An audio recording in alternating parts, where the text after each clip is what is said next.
Are we on the brink of history repeating itself?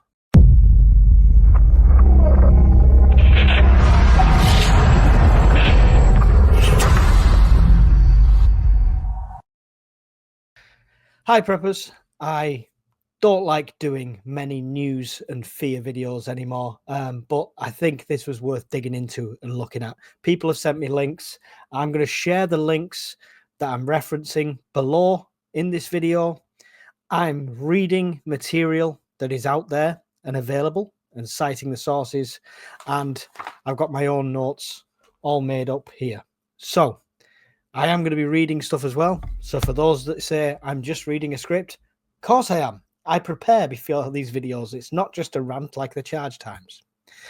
Anyway, the direct comparison right now is between the early stages and the start of World War II and the start of what could potentially be World War III. Touch wood, all this is completely wrong, and it is a Cold War situation, and it all fizzles out at some point. However, what we have to look at is, first of all, history. The Munich Agreement, 1939.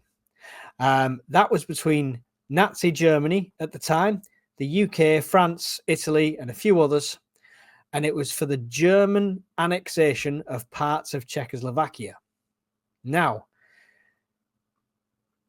Czechoslovakia was taken or annexed by Hitler, and the excuse Hitler used for this was that ethnic Germans were being persecuted. So it was like a rescue operation. After managed to annex some of that and seemed to agree to that legally binding through the Munich Agreement, he then realized they're not holding much sway over me here. I'm going to keep going. And then he went a full-scale invasion after that. Similar to 2022, where parts of Ukraine, Crimea, things like that were annexed, saying that Russians, ethnic Russians, were being persecuted. And that ended with a full-scale invasion as well. Now, the problem being, the West did not act when Austria and Czechoslovakia were taken, which showed weakness and allowed Hitler to think he could keep going. And he did. And the rest is history, as they say. He invaded Poland. It all started fully. And the West did nothing for the Georgia invasion in 2008. And then when Crimea got annexed by Russia. So it is definitely history repeating itself in that way. Interestingly, the conquered nation's significant military arsenal, so Czechoslovakia's military arsenal, played a very important role in Germany's invasion of Poland and France from 1939 to 1940. So what they managed to take in that first one fueled further expansion. So could the money that comes from taking Ukraine and the wealth of assets that's under there refinance the Russian war machine? The former foreign secretary has issued a warning ahead of this Munich conference this weekend, saying the prime minister and foreign secretary need to stand up to Trump over Ukraine. Malcolm Rifkind, I think that's how you say his name, raised the spectre of the infamous 1938 Munich conference, where the then British Prime Minister Neville Chamberlain struck peace in our times. You remember him coming back at the airport, waving that piece of paper, peace in our times. The deal with Hitler, which allowed him to invade Czechoslovakia. Could a deal be done on the table here that's just going to everyone step back and allow him to go full hog into Ukraine using weapons that maybe he's held back with? I'm not sure. Here's where we start going down the conspiracy route, or leaked documents, if you will. The Independent is reporting that Trump wants 50% cut of Ukraine's mineral riches in return for peace. Trump has previously said that he wants Ukraine to pay for US support by affording Washington access to the country's vast and untapped rare earth minerals. According to MSN.com, a Kremlin insider warns Trump has greenlit Putin to strike Brussels, London, or Paris. Why the hell would he do that? I have no idea. As soon as I heard this report, I'm like, MSN, really? Kremlin insider? I'm not sure how much you could rely on this. I like to poo-poo a lot of these things. Let's read the actual article and see what it says. A Kremlin insider has claimed that President Donald Trump's offer of unprecedented concessions to Russia will give him carte blanche to strike Brussels, Paris, or even London. In recent peace talks between the leaders of the US and Russia, Trump's administration allegedly dismissed the idea of Ukraine reclaiming its Russian-occupied territories, while Ukrainians and their allies reeling with the dangerous admissions Russian media rejoiced. Experts have widely predicted that for some time, the return of Trump to the Oval Office would mark a withdrawal of American aid in Ukraine. However, many are shocked by the speed in which Trump appears to be solidifying Americans' allyship with Russia. Now, nothing in that article tells me that he's going to strike Brussels, London, or Paris. But I think what they're trying to say is it's a similar situation to that historical situation where Neville Chamberlain comes back, waves the piece of paper, and then Hitler's legally allowed to then finish off Czechoslovakia at the time, completely take over that. So after these negotiations, is that what we're going to see? Is everyone going to wash their hands of Ukraine? Is Zelensky going to be completely on his own? Now, Starmer's made a bold statement because he's turned around and said that we're going to continue funding Ukraine, $3 billion a year for the up until 2030, I believe, and at least.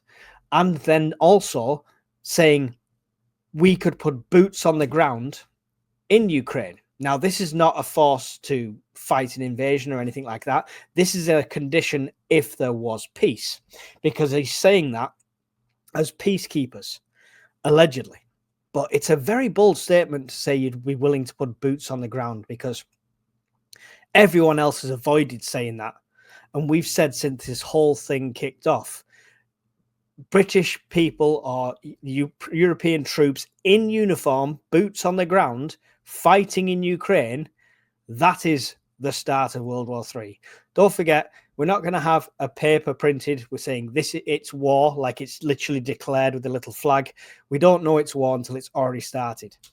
Now, Lavrov from Russia said no foreign troops will be allowed, and that is totally unacceptable.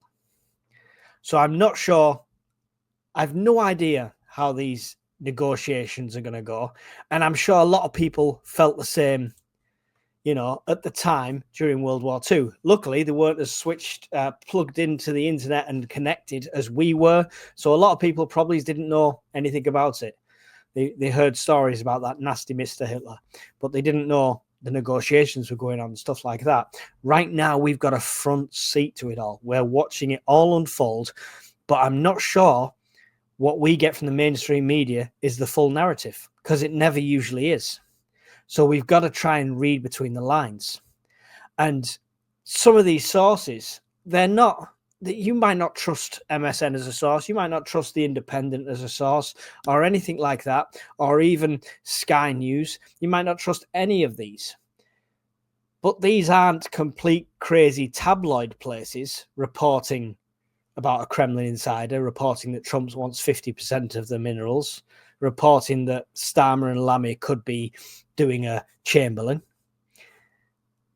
They're reputable places or semi-reputable places.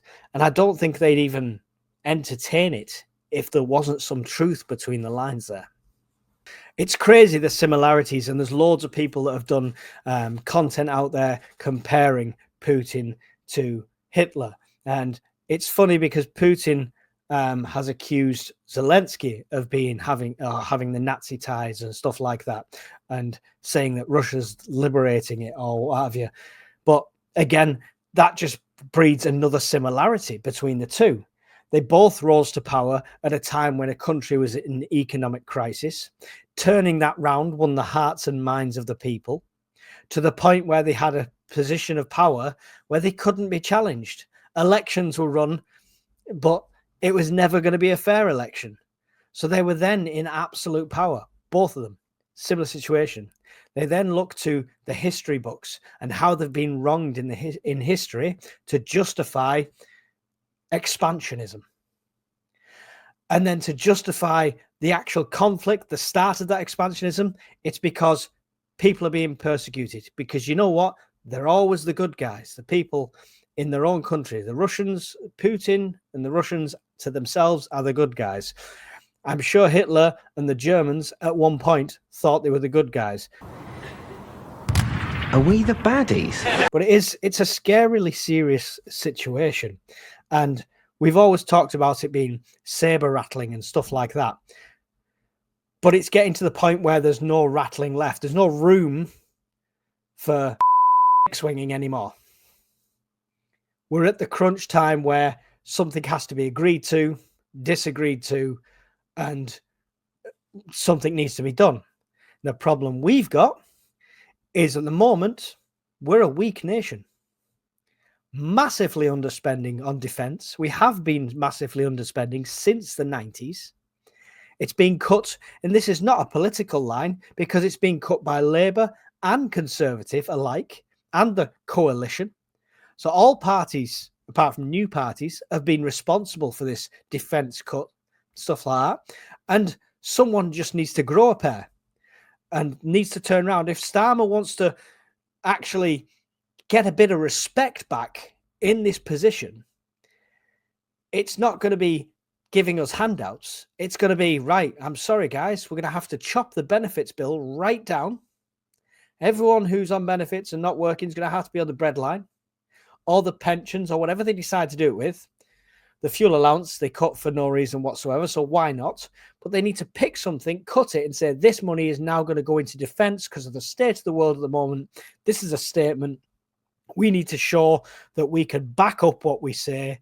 We can protect our allies. We can put boots on the ground and not have to worry about it. And we can defend our own island. A nuclear deterrent that we've got, which is Trident, has failed in recent tests. You know, it's no longer a deterrent. We're becoming a laughingstock. If the West looks considerably weak, then Putin's just going to carry on. And the scary thing is, as much as I think Trump is great for the USA, he's great for America, he's going to be great for their economy. I said great a lot, I even sound like him. I'm not sure how good he is for the rest of the world. Because if he steps back from NATO and he shakes hands with Putin, they could be just sat back and watch this happen.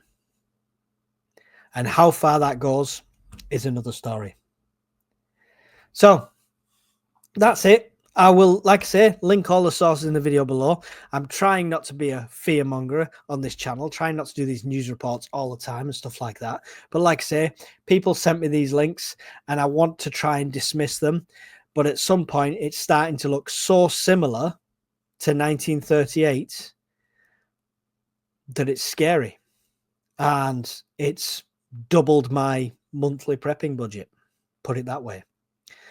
And again, remember, what we're preparing for is not a direct strike on us, like some Kremlin insider may have you believe, especially if you're living in London. They wouldn't hit population centres like that anyway. But it's not that we're preparing for. It's the knock-on effects from a war across Europe, which would be limited logistics, supply chains, fuel, power. All these shortages, meaning power cuts, blackouts, fuel shortages, food shortages, all these things, it's not going to be starving to death on the streets or anything straight away. There'll be systems put in place, but we prep to mitigate that, to continue a certain lifestyle, something we're accustomed to. So if we get down to a point where people are rationing energy as well as food, then we know we can still sustain ourselves and keep ourselves to a level where we can still be productive and, you know, defend ourselves if necessary.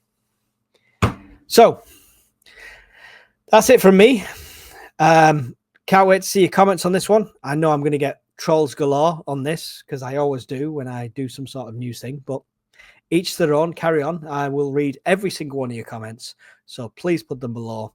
And hopefully we don't have Keir Starmer stood on a tarmac in the next week waving a piece of paper saying peace in our time. Thank you, guys. Smash the like. Hit subscribe if you're new. Turn on the bell notification. And I will see you all in another video soon. Goodbye.